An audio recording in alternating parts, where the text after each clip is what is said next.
सभापति महोदय, मैं राष्ट्रपति के अभिभाषण पे अपने बात रखने के लिए खड़ा हुआ हूं।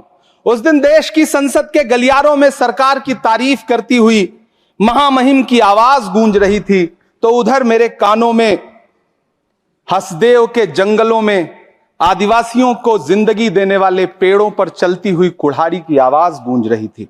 सभापति महोदय, इस तरफ महामहिम के भाषण पर प्रधानमंत्री जी संसद की मेज थपथपा रहे थे और उधर उत्तराखंड की अभागी बिटिया अंकिता भंडारी के इंसाफ की आवाजें मध्यम पड़ती जा रही थीं, जो आज भी पूछ रही हैं कि आखिर वो वीआईपी कौन था जिसके लिए अंकिता भंडारी को मार दिया गया।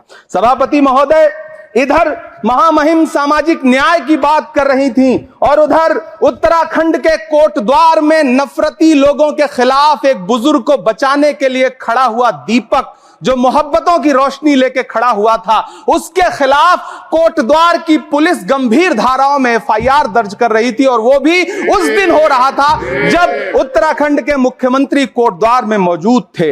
ये नया भारत है जहां दंगाइयों के खिलाफ एफआईआर नहीं होते, बल्कि अमन और मोहब्बत की बात करने वालों के खिलाफ एफआईआर दर्ज होता है। यह नया भारत है जहां असम का चीफ मिनिस्टर खुलेआम संवैधानिक प्रोटोकॉल तोड़कर कहता है कि मुसलमानों को इतना टॉर्चर करो कि वो राज्य छोड़ने पर मजबूर हो जाएं। वो कहता है कि अगर कोई मियां रिक्शा वाला 5 रुपए मांगो तो उसे 4 रुपए दो ताकि वो परेशान हो सके। यह नया भारत है जहां बरेली में खाली घर में नमाज पढ़ने पर पुलिस मुकदमा दर्ज करती है। यह नया भारत है जहां क्रिसमस की तैयारी करते हुए ईसाइयों पर सरकार मुकदमा दर्ज करती है। यह नया भारत है जहां जम्मू कश्मीर में नीट का एग्जाम क्वालिफाई करने वाले 50 बच्चों में अगर 42 मुसलमान होते हैं तो फिर मेडिकल कॉलेज की मान्यता ही रद्द होती है और जश्न मनाया जाता है। महामहिम राष्ट्रपति का भाषण में सुन रहा था। सर, यह नया भारत है जहां मध्य प्रदेश के बैतूल में